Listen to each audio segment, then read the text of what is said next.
Hello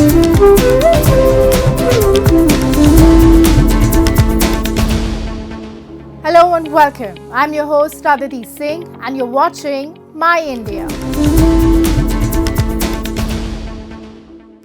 The Raisina Dialogue, held annually in New Delhi, enhances India's diplomatic ties through global discussions on geopolitics, security and economics. The 10th edition brought together prominent world leaders to address global security, economic challenges and India's strategic role.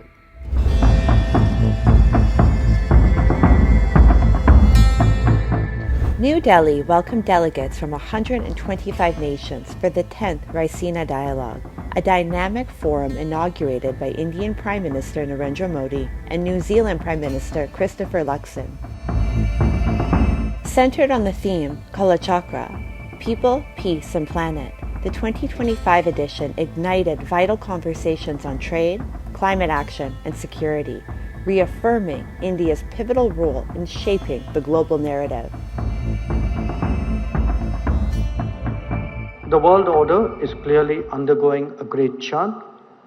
This requires leadership, the kind that we have in the room today. It requires systems to think differently, not simply falling back on old assumptions to deal with new situations. And it requires honest conversations, fresh ideas, and creative solutions.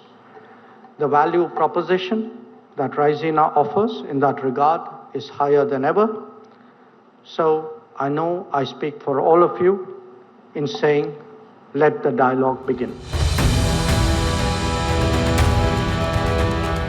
The Raisina Dialogue brought together global leaders to discuss 6 key themes: political shifts, environmental challenges, digital governance, trade, development, and peace. These discussions address 21st century challenges, fostering innovation and global cooperation. Leaders widely praised India's growing influence and key role in international diplomacy. India is a crucial economy for the world economy, and it's one of the fastest growing countries in the world, so it plays a crucial role in economic terms. But of course India also plays a crucial role in political terms, helping bring a crucial country in the Indo-Pacific, but also building bridges between North and South, between East and West, and we have seen this capacity of India during its G20 presidency. U.S. Director of National Intelligence Tulsi Gabbard, speaking at the Raisina Dialogue, emphasized peace and stability for Indo-Pacific security. Earlier, she met Prime Minister Modi to discuss India-U.S. ties, global security, and shared strategic interests. It's a vast and critical region that's not just a geographic space. It is the geopolitical center of gravity for the 21st century. So ensuring peace and stability here is essential to our collective security, our objective of economic prosperity, and our ability to work together to take on the great challenges of our time. And we must tackle these challenges together.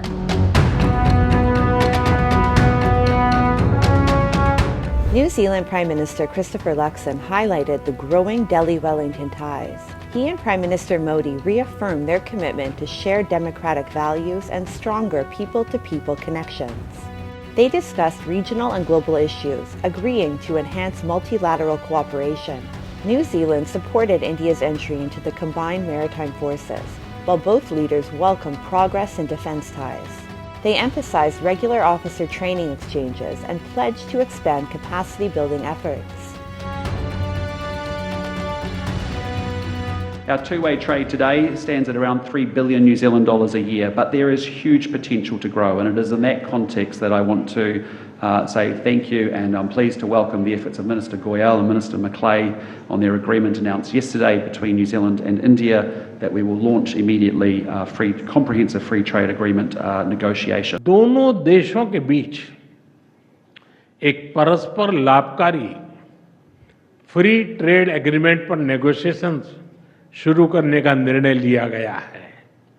इससे आपसी व्यापार और निवेश के potential को बढ़ावा मिलेगा।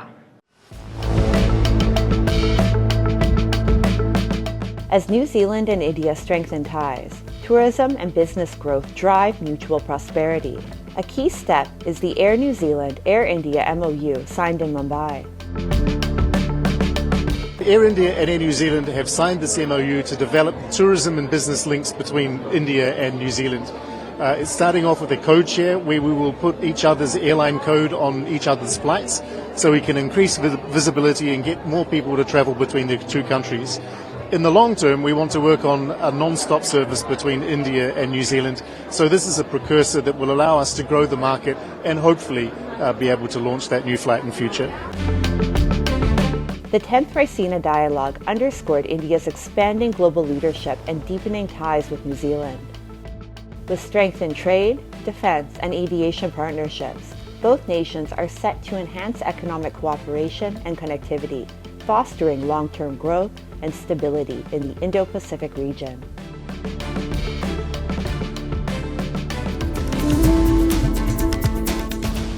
India is placing strong emphasis on the sustainable development of its farming community with increasing focus in recent years on alternative farming techniques. Today we highlight how young Indian farmers are embracing beekeeping and honey production. With the support of the government, they are not only enhancing their livelihoods, but also propelling India towards becoming a global leader in honey production. Take a closer look.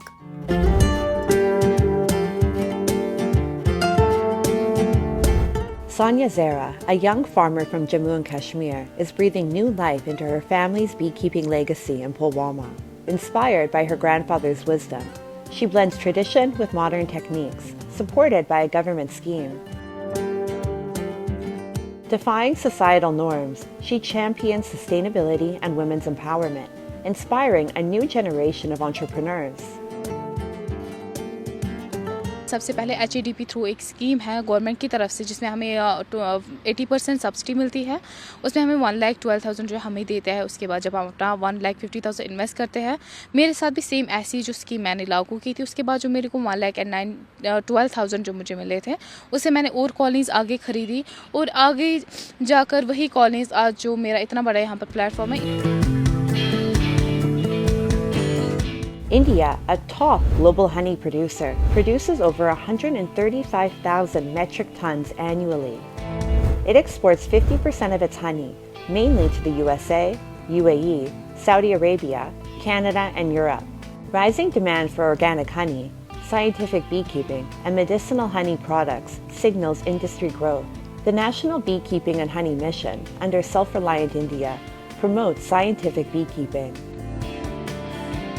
Supported by Khadi and Village Industries Commission's Honey Mission, over 9,000 commercial beekeepers benefit from subsidies, training, and the Madhu Kranti portal for quality regulation.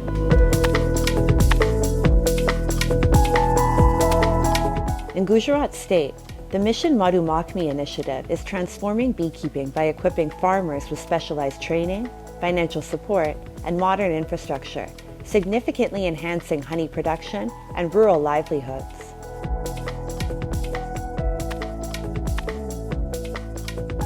इसमें sir दो योजना चल रही है। एक तो particular जो अगर किसान अकेला करना चाहे तो 55% सब्सिडी देती है सरकार, हर ज़्यादा से ज़्यादा 50 पेटी तक। और किसान जुड़ के जैसे FPO हो गया, कोई सहकारी मंडली हो गई, FPC हो गया, वैसे अगर ग्रुप बना के अगर वो प्रोसेस करते हैं सब्सिडी लेने, तो उसमें 75% सब्सिडी मिलती है। Cooperatives like Amul Dairy are supporting beekeepers by establishing a dedicated honey processing and packaging unit to streamline production. So far, it has processed tons of honey, paving the way for organized, large-scale production in the state. Beyond honey, the initiative also empowers animal husbandry farmers linked with Amul, facilitating direct sales and expanding market reach. पूरी योजना है तो वो जो A grade की संस्थाएं होती है, FPC, FPO, सहकारी संस्थाएं, वो लोग इसका लाभ ले सकते हैं। और इसकी खासियत ये है कि इसमें 75% तक इसमें सब्सिडी मिलती है, बैंक एडेड सब्सिडी है। तो मैक्सिमम इसमें एक जो ग्रुप होगा तो उसमें हम मैक्सिमम 500 खेडूतों तक हम इसमें लाभार्थी को खेडूत होना ज़रूरी नहीं है, दूध उत्पादक हो तो भी चलता है, तो उनको हम 500 लाभार्थी तक हम इसमें इंक्लूड कर सकते हैं। India's beekeeping revolution is driving sustainable agriculture, economic empowerment, and rural development. With strong government support, subsidies, and cooperative initiatives, young farmers and producer groups are transforming honey production. As scientific beekeeping expands, India is well on its way to strengthening its position as a global honey leader while fostering self-reliance and entrepreneurship.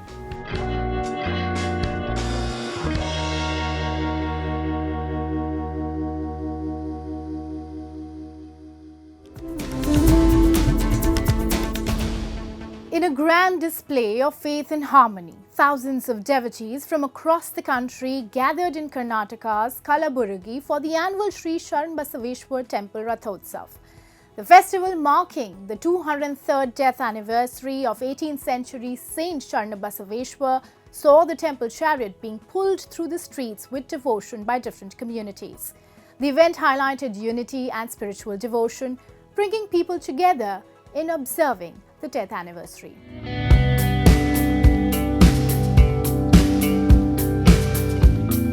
A city known for its rich cultural heritage recently witnessed a grand display of devotion and unity as thousands of devotees gathered for the annual Sharan Basaveshwar Jatra.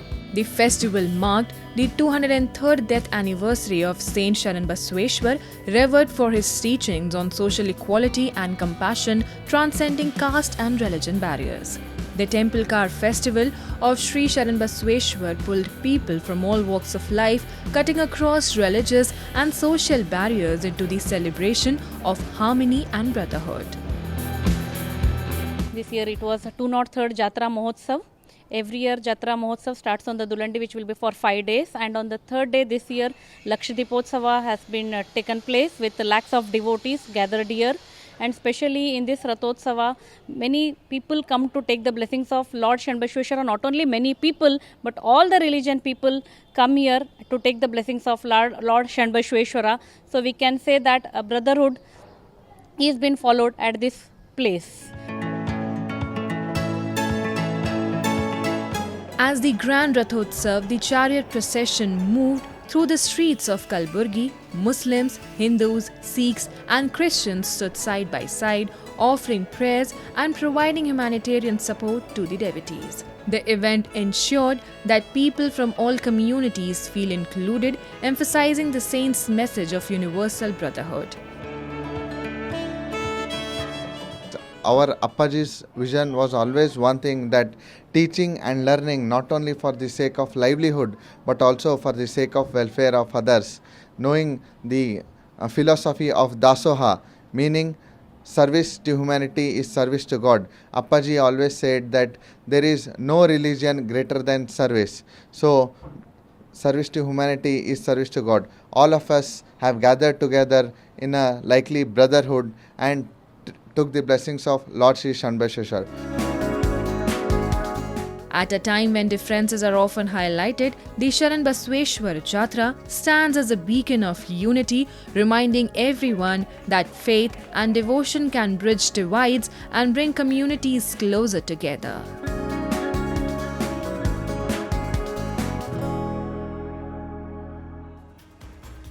Now, let's delve into World in Focus, featuring the latest global developments and events shaping our world.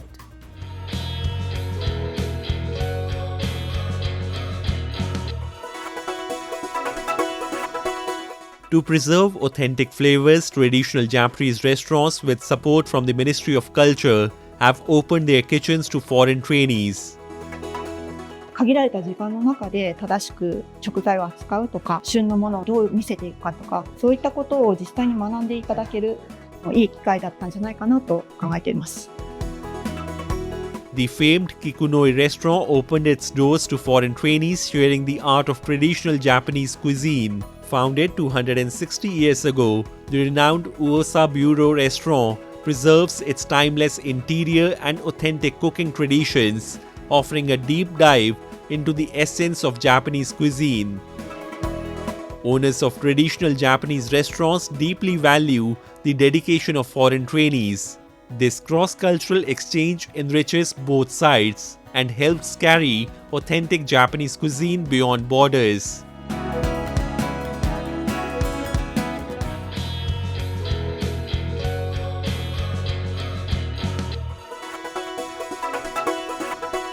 Wearing vibrant traditional Kurdish costumes, crowds gathered in Kamishli on March 21 to celebrate Nowruz Spring Festival for the first time after the fall of Syria's Assad. Men and women danced to music as they raised Kurdish flags to mark the special day. The celebrations this year come after the Kurdish-led and US-backed Syrian Democratic Forces, which controls much of Syria's oil-rich northeast, signed a deal with the Damascus government earlier this month to join Syria's new state institutions. In the Iranian calendar, Nowruz marks the first day of spring and the vernal equinox, and it is celebrated by more than 300 million people all around the world, according to the United Nations. It is an important festival in Kurdish culture in which people gather to play games, dance and eat.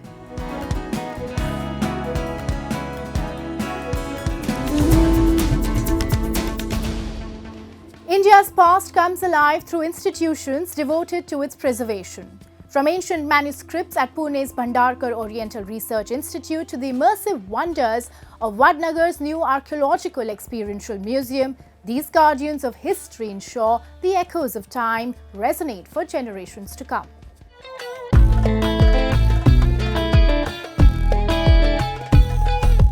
Inked with wisdom and bound by time, these ancient manuscripts echo civilizations long past, yet never forgotten.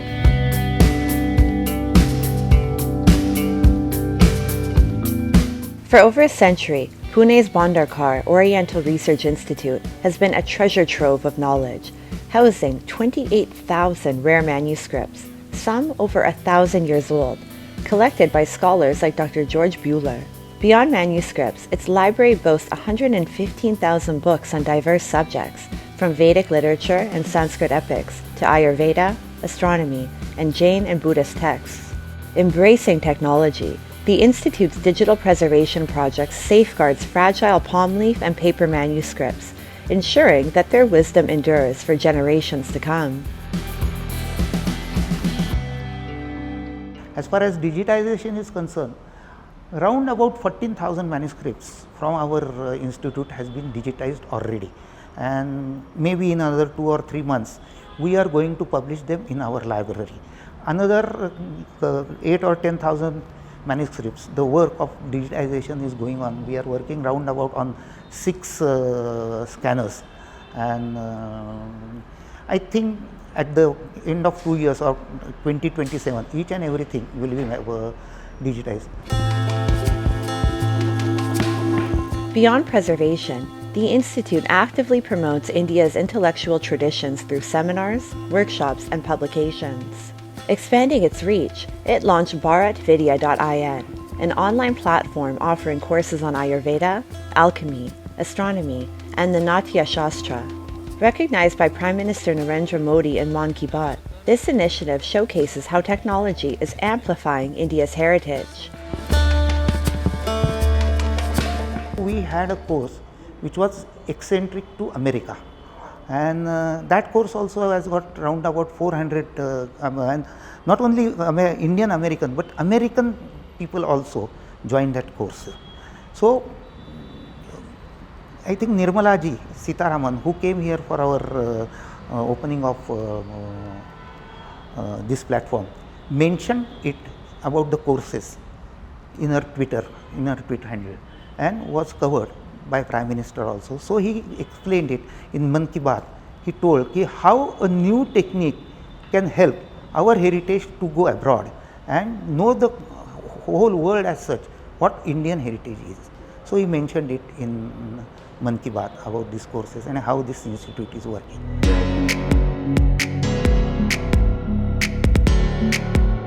As a custodian of timeless wisdom, the Vadnagar Oriental Research Institute not only safeguards history, but also empowers modern scholarship, ensuring that India's ancient knowledge continues to inspire scholars worldwide.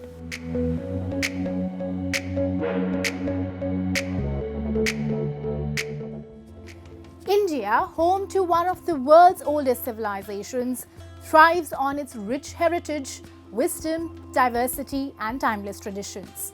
Vadnagar, in the western state of Gujarat, is an ancient civilization where ongoing preservation and excavation efforts reveal its rich past, uncovering ancient structures and cultural heritage.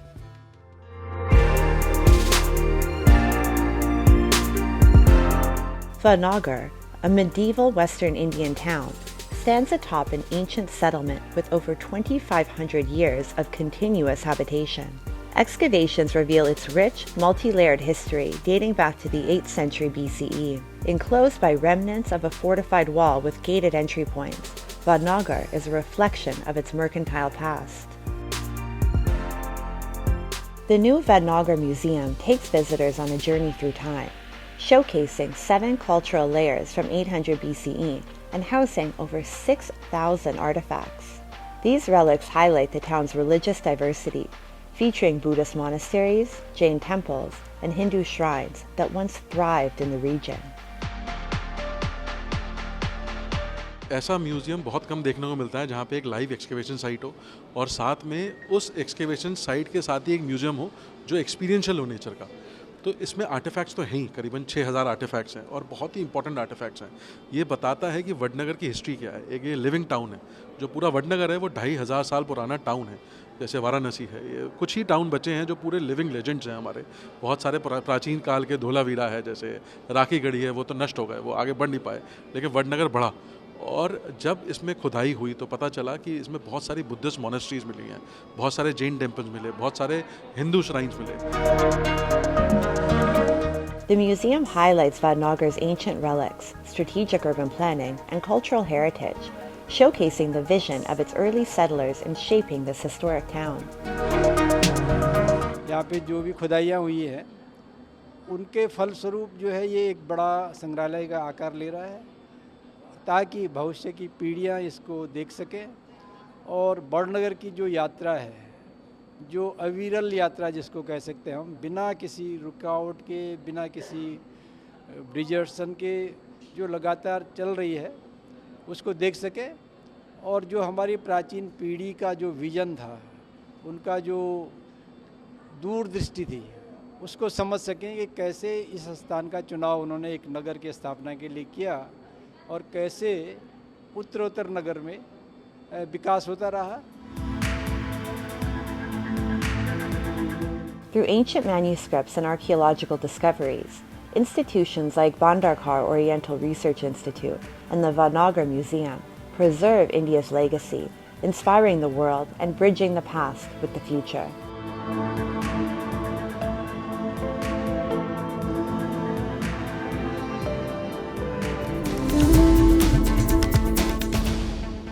India's tourism sector is thriving, drawing visitors year-round from Kashmir's enchanting valleys to Kanyakumari's scenic shores. While Kashmir remains a top attraction, Jammu's hidden gems, Bhadarwah, Patni Top, Nath Top and Sanasar are emerging as breathtaking destinations. Beyond fueling millions of livelihoods, tourism weaves together the cultural and natural essence of each region, making it a cornerstone of India's vibrant identity. Bhadarwah, often called the mini Kashmir, captivates visitors with its lush meadows, snow-capped peaks, and serene landscapes. Renowned for its pleasant weather year-round, the valley offers a true winter wonderland experience, complete with snowfall and thriving winter tourism. Beyond its breathtaking scenery, Bhadarwah is a perfect retreat for those seeking peace and tranquility. While much of the country welcomes summer, this picturesque valley remains draped in snow, drawing travelers eager to embrace its crisp, refreshing air and serene charm. बहुत जगह गए हैं घूमने के लिए। यहाँ हम पहली बार आए हैं भदरवा के गोल्डा में लेकिन यहाँ का एक्सपीरियंस बहुत बढ़िया। यहाँ की वादियों में बर्फ़ बहुत अच्छी है, एकदम बर्फ़ वाइट है। मतलब और जगह जाके हमें इतना अच्छा फील नहीं हुआ जितना यहाँ के फील हुआ हमें। यहाँ बहुत ही बढ़िया लग रहा है हमें, और इतनी बर्फ़ हमने पहले कहीं नहीं देखी जितनी यहाँ देखी है हमने। टूरिस्ट सीज़न जो है ऑन है, टूरिस्ट जो है डे बाय डे फिगर जो है बढ़ रहा है, ये एक बहुत अच्छी बात है। With rising tourism in Badarwa, hotels and homestays have grown significantly. Homestays offer a warm, home-like experience with clean rooms, local cuisine, and fresh, organic meals. Their welcoming atmosphere and scenic views attract many travelers over costly luxury hotels, making homestays a preferred choice. हम यहाँ ठहरे हैं home stay पे। यहाँ के rooms बहुत ही अच्छे हैं और खाना भी बहुत ही अच्छा है। आप जब चाहो यहाँ पर आ सकते हो। यहाँ की अवेलेबिलिटी बहुत ही अच्छी है, स्टाफ भी बहुत ही अच्छा है और आपको फूड भी बहुत ही हाइजीन मिलेगा। लोग जो है बड़े बड़े अच्छे लोग जो है वो होम स्टे को ज़्यादा पसंद कर रहे हैं और मुझे बहुत अच्छा रिस्पांस मिल रहा है। तो मकसद जो है कि हम अपने गेस्ट को जो है लोकल कुजीन खिलाएं, लोकल जो ये यहाँ ट्रेडिशन है उसका शोकेस करें।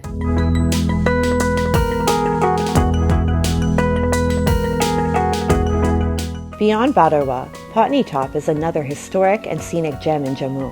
Perched at 2,024 meters, it enjoys cool, pleasant weather year-round. Tourists flock here annually to experience snowfall, lush green hills, and serene surroundings, making it a perfect getaway.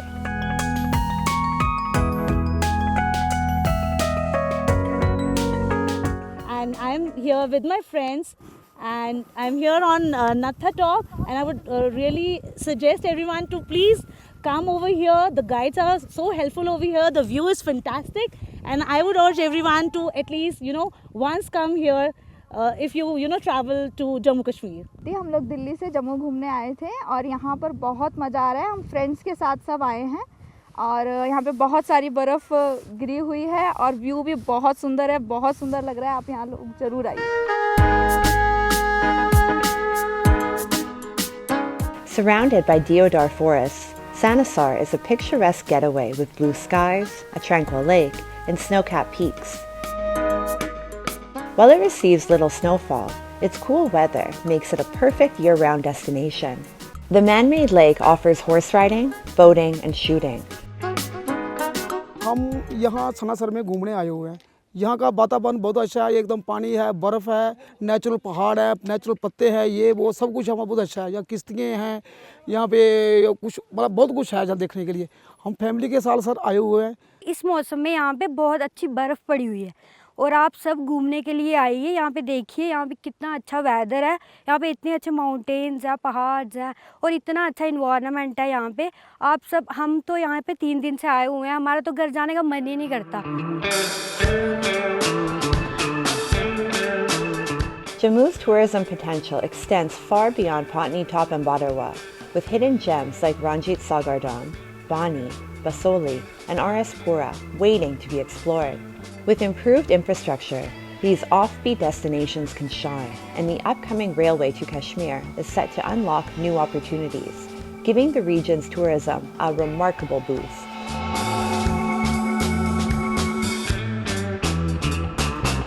From iconic landmarks to offbeat retreats, India's tourism thrives, ensuring that every journey is a celebration of its beauty and diversity. And with that, we wrap up today's episode of My India. We will see you next week at the same time. Goodbye and take care.